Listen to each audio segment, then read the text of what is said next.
people love the idea of raising cash, Right. but not often the It never feels experience. good. They don't like the experience Right. because when you end up having to do it, it usually feels like the wrong time. You probably already sold off a decent amount anyway.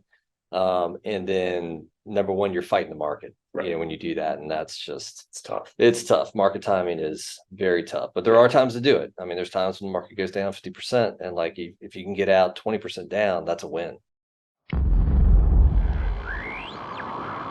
Hello, everyone, and welcome to the NASDAQ Dorsey Wright podcast for the week ending on November 17th, I believe, tomorrow. Right? Yep. So my name is Ian Saunders, joined here by Chuck Fuller. Chuck, good to be sitting across the office from. Thanks for hopping on this week. Yeah, thanks for having me. Yeah, should be good. So we are recording this on the 16th, so it's going to be here on recording Thursday. Podcast going to be coming out on Friday. This is the fourth and final podcast in our risk series that we've been doing. So we're thrilled to have you on here for the last risk podcast. We can just wrap up all the risk conversations after this. Right. We'll tie Put the cherry on top. There we go. But so Chuck, in terms of kind of your background on what you do here, obviously many of you listening might be familiar with Chuck. You've been on the podcast several times kind of recently talking about different stuff. I think the last time you and I were on, we were talking a lot about AI stuff. Different kind of conversations. Yeah, a little bit. Some risk. Some risk. Yeah. Right. But you're on the portfolio management team here. Mm-hmm. So you're with John Lewis on the doing the portfolio management, but that's not always what you've done at Dorsey, right? So I didn't think it might be kind of applicable just to give some people some background on like what you're doing now, what you've done in the past, and why you're doing what you're doing now. Yeah, I mean, so I started off at Dorsey Wright back in 2007. So it's been 16 years. Started off in tech, really just working on data, just keeping the data up to date and that kind of thing. I had a degree in computer science. I knew how to program and all that kind of thing. And, the opportunity came up, I'm trying to remember what it was, somewhere around 2012 or so that, hey, we need to create a new site and new back end for, everything that we do and all that kind of thing. And so I knew that I could do it. I knew the domain enough. I've been there, 4 or 5 years at that point, and thought that I could do it. And so volunteered and got the role, like it or not. Right. And so went through that whole process, rebuilt our entire site or the back end of the site from scratch. So that's like all of our nightly processes, everything that we use to import data. So you're the man behind the curtain. Yeah, kind of the man behind the curtain kind of stuff, right? And not only that, doing like a lot of the model testing that we do. I was doing a lot of that, kind of built out. We have like our custom modeler now. Right. I kind of built the back end of that for us internally back then as well. So I did that for a few years. Once NASDAQ bought us, I kind of transitioned into being the head of technology. Okay. Was probably doing that for 2 or 3 years, and kind of made a transition after that. I was more interested in the portfolio management, kind of model creation, research kind of side. Actual kind of investable strategies. Yeah, I've always been more into that than the tech side. On the personal side too. Is that even on that side. So like I've always been more into that. So and I think they wanted it to kind of be separate, not to have it the one position, wearing too many hats like that. So I said, well, I'll go be an analyst basically, instead of being the head of technology. So kind of then transitioned over to be, kind of the head of what we're calling like quantitative research. Okay. And so, I've been doing that for a number of years now. And here in the last, I guess it was 2 years ago, started being like an official portfolio manager here as well. So it's been a different kind of ride. I don't think it's like the typical approach, for most people, but that's what it was. Yeah. I mean, with the coding background and stuff too, with our stuff, a lot of the more quantitative side, I mean, still use a lot of the coding aspect of the testing you're doing, right? Yeah, exactly. So it's certainly been an interesting 2 years to come into the portfolio management side of things, right? Yeah, that is for sure. Yeah, it's been tough in a lot of ways, right? Momentum has not done what historically momentum is supposed to do, right? And that's one of the risks that we come up against. There you go. You said the key word there. Right. Yeah. Yeah. And so with risk, I mean, so with this kind of series, we've hit on a lot of different aspects. I know you've listened to some of the podcasts we've had previously, had some great guests on. that have looked at risk through different lenses. And I think that you have a pretty unique lens that we haven't heard on this, certainly on the series, more from just a strict PM perspective on how kind of market risk, portfolio risk. But when you think about risk, what's the first thing that comes to your mind when you hear risk? Yeah, I mean, I think the first thing that comes to mind is, just kind of what traditional, finance background would have you think, which is standard deviation of the portfolio, or beta of the portfolio, what have you. And I think that's a useful metric to measure risk. I don't think it tells the whole story, though. I mean, it certainly tells you how volatile the portfolio is, and a more volatile portfolio is going to be harder to hold for most people. So even if it does well, it could shake them out, right? Right. What's the benefit there? Right. So yeah, I think it's useful. But also, probably the one thing I always think about is, what's the risk that you're not going to meet your goal, as an end investor. And a lot of times that happens from people being too conservative, right? They feel like they can't handle the risk. And so they don't end up where they need to be or where they want to be. Right. And so, I kind of view that as maybe being an even bigger risk. The more the opportunity cost of too much risk management. Yeah, because I mean, we were talking about this before. It's like I'm 43 years old. I think there's only been 7 or 8 years that the market's been down my whole life, right? Even though it's had some crazy years in there, 2008 and the tech crash and all that kind of thing. But the vast majority of years have been up. That's right. Yeah, 75 to 80%. You go back and look at the long-term chart of the market. It's up and to the right with, and even if you look at a long enough chart, even something like the Great Depression doesn't look that scary, right? Now, living through it, sure. But, given enough time, I mean, you're well ahead of those prices, right? Even now. So, I just always feel like, could that end? Sure. But if that ends, then there's probably some pretty bad things going on in the world. You might not be so worried about how much money you have in your account. You might be worried about some other things. There's some other concerns. Right. So yeah, that's kind of been my view of risk, that you need to think about the downside risks, and that's what 99% of people are focused on. But that upside risk, you need to also consider that, and at least make it, I think, at least 50% of how you think about it. Because you don't know when, like you said, 7 out of 43 years, but you don't know when those times are going to come. That's exactly right. Yeah. Right. And they typically don't last for long. You don't see clumps of, it's not been 3 years and 4 years out of that 7. Right. Yeah. Yeah. You tend not to see that. You did see that in the tech crash, right? But that's not the typical, right? The typical is like basically like a year and a half down, kind of like what we just saw, like in 2022. Yeah, that was even really that was less than a year. But something like that 08 was roughly a year and a half, maybe a little bit less. The 81, 82, about a year and a half to 2 years. So that's kind of what you typically see. And those times, I feel like, coming when things feel really risky and it's come down a lot, that's when people seem to a lot of times care a lot more about risk management, right? Which is almost counterintuitive. That might be the time to throw it to the wind, right? Yeah, I would say that's when you need to get even more risky, right? When there's blood in the streets, that's always the common thing that people say. When there's blood in the streets, that's when you need to be investing. Because what are the chances that it's gonna everything's gonna fall apart, right? And again, if it does, you have much bigger worries. Yeah. Right. Like if it's apocalypse, then we need to be worried about where we're getting food and that kind of thing. I don't need to be worried about how many zeros I got. Yeah. So that's why I tend to view upside risk as at least as equally as important as downside. Right. And I think that comes at things from, so in other conversations that we've had on the risk series, it seems to kind of be two main broad views of risk in the portfolio side and risk in the client side. And I think that the opportunity cost maybe of caring too much about risk might be more on that kind of client risk management perspective, right?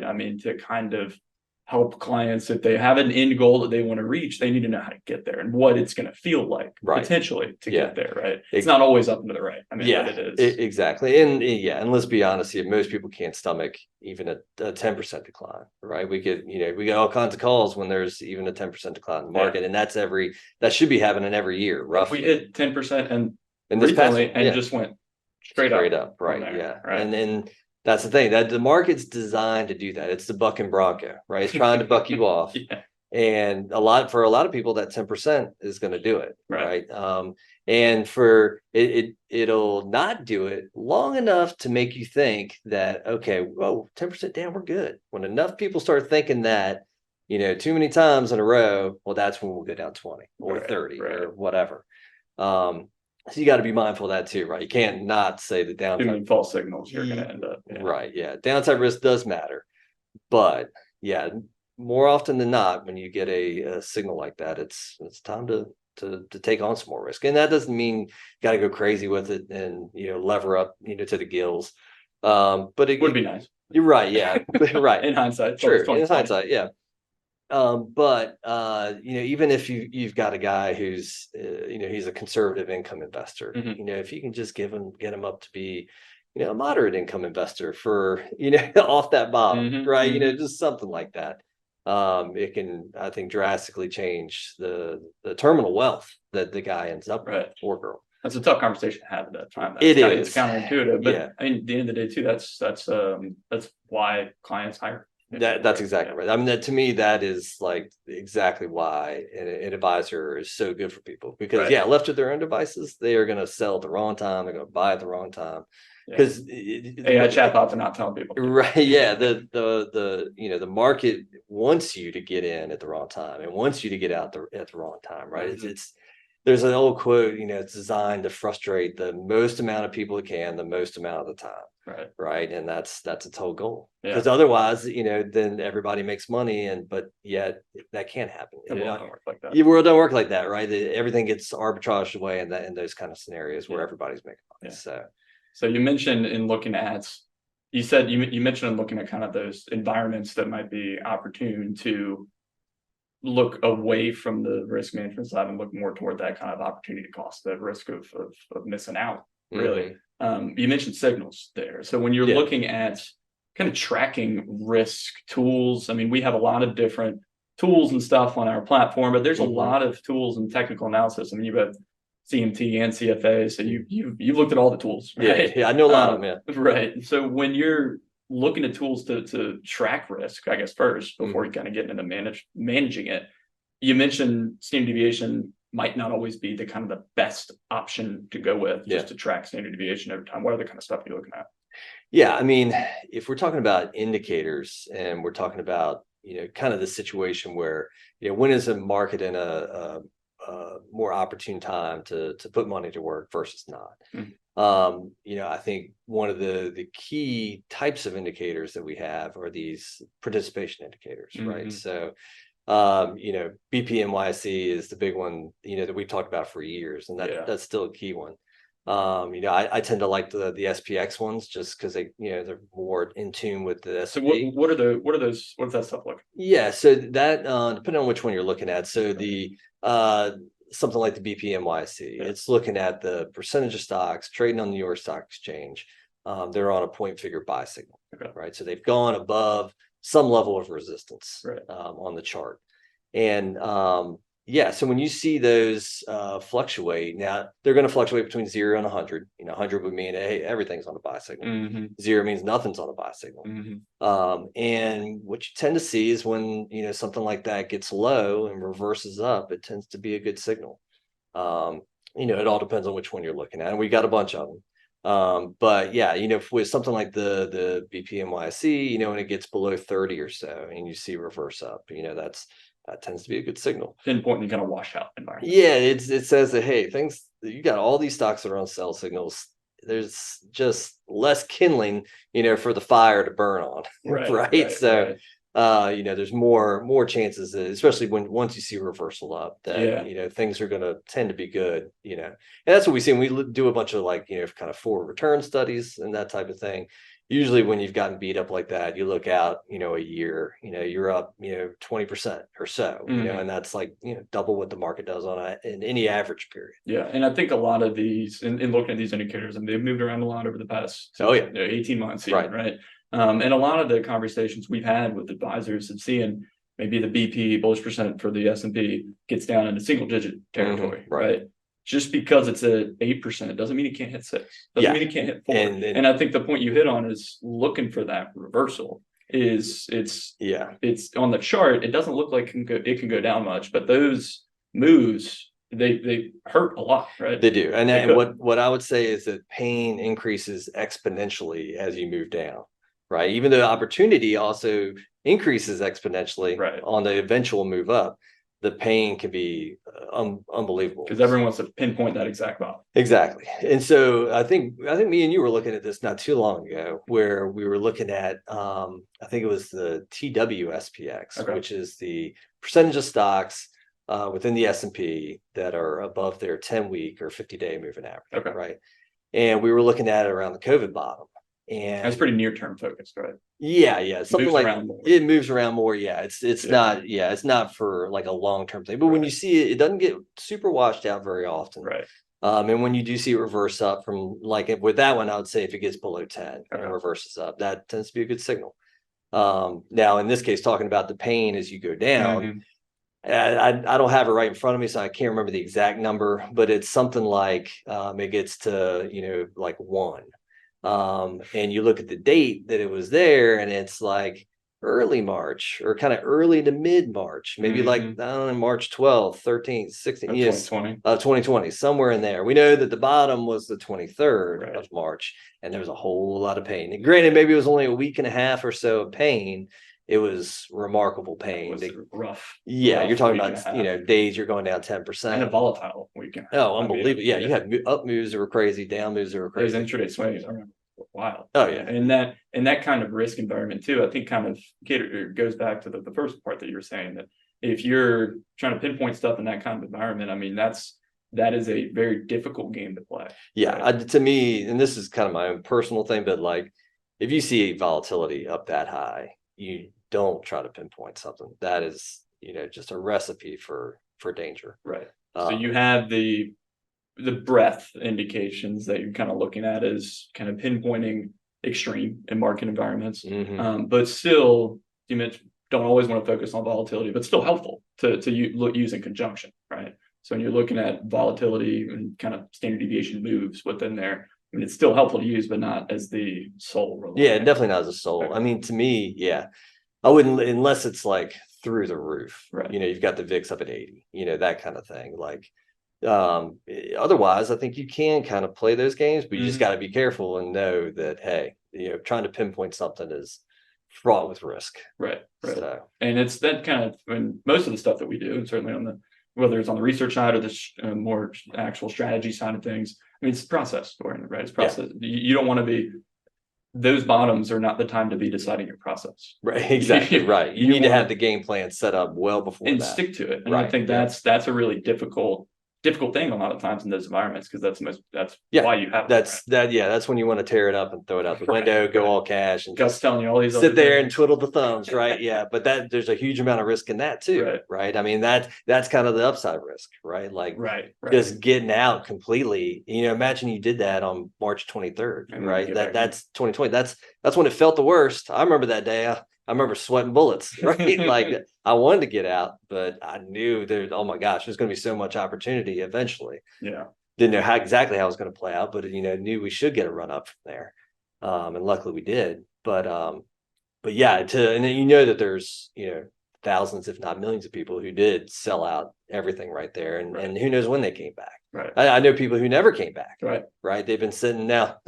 Well, I was going to say sitting in cash now, maybe it's not too bad, but for at least for the first couple of years, it couldn't have felt too good. Yeah. Missing out on the first 6 months of the year was a rough go. Yeah, right. Exactly. So, but when you're looking at that kind of process approach, I mean, you mentioned some of the breadth indicators we have other kind of what we call risk indicators, like cash raising tools that we have on the platform. How do you see those working in conjunction with competition with one another? How does that kind of play out? Yeah, so I mean, the cash raising tools that we tend to have, whether it's something like the cash asset class, moving up to a high, level in Dolly, Right. or money market percentile rank, or whatever it is, they tend to be longer term, I would say. Got it. They're the type of indicator that you're not trying to pinpoint bottoms with that. You're not trying to pinpoint tops You necessarily. got to get some move in the direction. Yeah, you're gonna need some kind of move down before those show you any kind of indication that Hmm. you need to get out. And ideally, those kind of things are designed to really trying to protect you from in 2008 or like tech crash style decline, where you're going to go down 50% or so or more, peak to trough, right?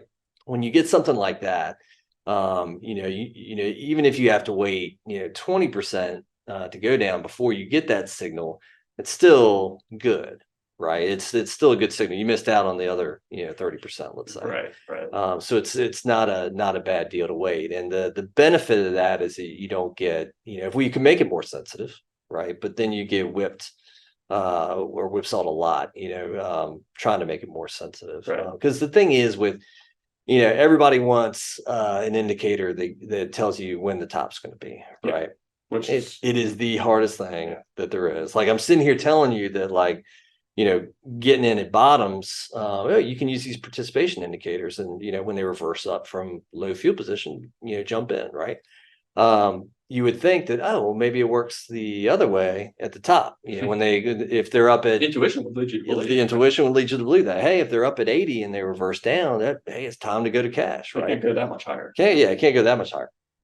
But that's not the way it works, because Right. when you look at the market over time, the market goes up, Right. right? So, and because of that, it creates what they call like an asymmetrical profile to these things, where reversing up from low field position is good to get back in, because we know that the market goes from up and to the right most of the time, right? So your chances are higher that it's going to work out. Right.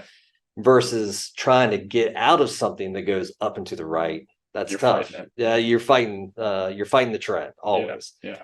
And so it's a lot tougher. Sometimes it's beautiful. You see something, man, why didn't I take that signal? It reversed down from up above 70 or whatever it is, and it just goes straight down. Right. You're like, oh, if only.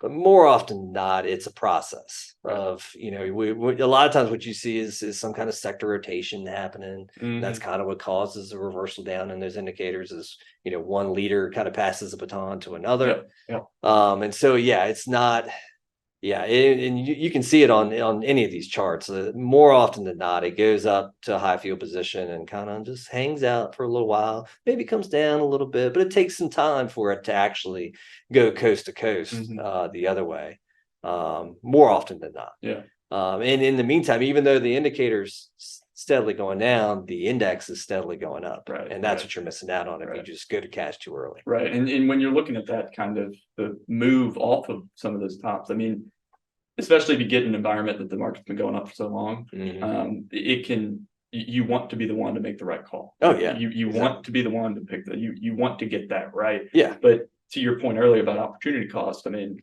getting out of the market and missing out on that potential 5, 10, whatever percent that it's going to go up from there, that can really eat at those long-term returns. I mean, that's not the time that you want to be switching things up to try to switch to your kind of near-term deal. Right. Yeah. I mean, I think an interesting example of that is everybody always hears, especially right now, about yield curve inversions and how predictive they are of recessions. And they can't be, right? Like they've happened before, I think just about every recession that there is. But what they don't tell you in the headlines is the timing of the yield curve recession, or sorry, of the yield curve inversion. The yield curve tends to invert, well before you get the actual recession or before the market goes down. And what a lot of times what happens is that the market just keeps going up. And so you end up with a situation where, you could sell. I'll try to move over here. You might sell right here and the market keeps going up. And then, the recession happens and you get a correction and it just comes back down to where you were anyway. Right. Yeah, maybe that's not the worst thing you did. Could have been more. You cut off a tail for Yeah. yourself, right? It's not the worst thing to happen, but you also missed out on, quite a bit of return. Yeah. So I would say it's better to wait. I think, the one before '08 is a perfect example where I think it was something like 2 years or 2.5 years early, like the yield curve inverted that far ahead of the recession. And so you still had '06 to, get some return, '07 to get some return. And then it rolled over, right? And so it's a tough game to play. Yeah, for sure. And so when you're looking at these different indications, different stuff that we have. I mean, when they're very washed out positioning from the breadth perspective, you want to use these kind of risk measures, right, from a breadth perspective to say breadth is so bad now, and it starts to show signs of light, could be a good opportunity. Right. But maybe some of the other more longer term focused stuff is gonna, at the end of the day, keep you in longer, and when you're continuing up, right? That's exactly and right. so using the different indicators in different times, I think it sounds like something that could be kind of helpful. Yeah, I think that's exactly right. And it's, and with the thing with, the bottom indicators, it's really more, most people are, at least most people working with an advisor are going to be somewhat invested kind of all the time anyway, right? Ideally. And so, okay, you end up in this situation where hey, I see, this breadth indicator, below 10 and reversing up. Well, I'm already invested. Yeah. Right. And so there's that kind of thing. But I would say those are like, you can't always predict when they're going to happen. But if you have a client who has, cash that they haven't put into the market, or just some cash on the sidelines because they got spooked or whatever it is, that's the time to reallocate. Right. And because it's hard to know exactly like what's going to bounce off the bottom. So sometimes it's the stocks that got really beat up, sometimes it's the former leaders, and it kind of depends on like how bad the bottom was. But yeah, that's what you're trying to do. And with the other types of indicators, the longer term ones that we're really trying to cut off the 2008 kind of tail of the return stream. Those can still be good. There you might be out, right? And then you get the participation indicator, let's say, goes below 10, and reverses up. Those can be good for trying to play a bear market rally. That can be tough for people too, because you're in the middle of the bear. But there's a lot of those bear market rallies that you see off those bottoms tend to be pretty huge. I mean, we had like 2 of them last year. Quick, right? They're quick. Yeah. I mean, you figure like the move that like June of last year, we got into that situation, had explosive move for the next couple months before it rolled over again. And then off that October low, which ended up being the low, you had an explosive move off that. Right. And that's the thing, like, right, all bear market rallies are bear market rallies until the last one. Until they turn into bull market. Until they turn into bull, right? And they're getting closer to those all-time highs. I mean, that'll be that would give us more definitive structural. Yeah, we know that. Okay, there's no ifs, ands, or buts. Everybody's still questioning a little bit. Although I feel like the questioning, especially after the last week or so, is starting to go away a little bit. But yeah, it's still going to be there until we get back to those highs, for sure. And so when you're looking at these different, using these different indicators, using a lot of the stuff on the technical side, right? I mean, in looking at these to pinpoint different kind of market environments, building that kind of process, right? It seems pretty important though that you want to be in constant kind of communication around that process, right? Oh yeah. So when you're working with individuals, whether it's working with clients who have clients or just kind of advisors who you certainly interact with as well, when do you think is the best time to communicate that kind of deal? Yeah, I mean, obviously the cadence of communication needs to be higher, when volatility is higher. Right. Everybody's when everyone wants to hear from you. Yeah, that's right. And they're compounding at your door. Yeah, right. Exactly. Yeah. One way or another, you're going to be communicating. But getting ahead of that, I mean, it's part of it too, right? And that's why we have the process. Yeah. And I think that's, some kind of, just dripping on them at some regular frequency that, hey, here's the process. And even maybe could be what you think is a top, right? Like, because a lot of clients will think that, right? Like the market, like right now, let's say, like the market has just been screaming up for like the last couple of weeks, and a lot of people will be saying like, oh gosh, it's unsustainable. And that is true, it is unsustainable. But there's 2 different ways that something can become more sustainable, right? It can either sell off, right, which is what most people think, or the rate of increase can just kind of, get back to normal, right? Like The normal up into the still moving straight up, up, right? up into the Right, still moving up and to the right. right. And so yeah, like, but obviously before any of that happens, having a frequent piece of communication that you're sending out to the clients to let them know, hey, this is what we do in this type of environment. This is what we do in this type of environment. Just so that they know and they're not spooked when they see something come down the pike that they're not used to. Right, and that's why we have these indicators in the first place, right? Right, So, I mean, exactly. that's why they're there, is to tell you, not predict movement that's going to happen, but tell you what's going on, and then have the process in place to take advantage. They let you know what the conditions are of the market right now, right? It's that soulless barometer. That's what Tom Dorsey always talked about. You need that soulless barometer, because you got to take yourself out of the equation as much as possible. You are your own worst enemy. That's not just, I mean, obviously it's that way for end clients, but for advisors too, and even, frankly, for me.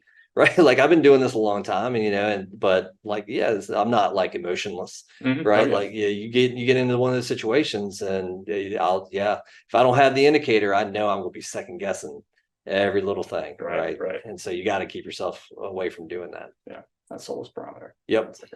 Cool.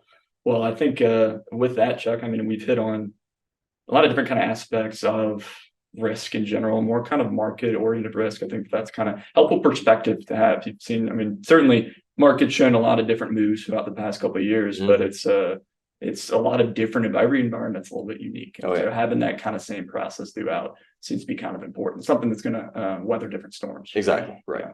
So with that, I think we can kind of look to land the plane here, Chuck. You got any fun plans you're looking at this weekend, or? Just hanging out with the family, trying to corral a 2-year-old. That's the usual weekend. Different kind of risk there. Yeah, that's exactly right. Yeah. Awesome. Well, thanks for hopping on here with us this week, Chuck, and we'll look forward to having you back on soon.